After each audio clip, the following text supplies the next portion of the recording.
Hi guys, and guys, gawa na naman ako ng ice. Dahil naubusan na yung, naubos na, ano ba tawag dito?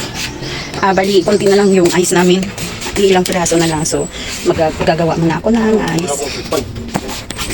Wow!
So, ayan guys, tapos na ako sa paggawa ng ice. Bali, ang ginawa ko is 15, 4, 6, 8, 10, 12, 14 guys. And, so, ayan na nga guys, tapos na po ako sa paggawa ng ice. Ayan.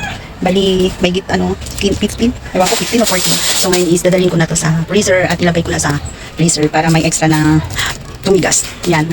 So, pinawisan ako guys sa paggawa ng ice. Tingnan nyo. Sobrang ngayon dito sa amin, mainit, walang ulan.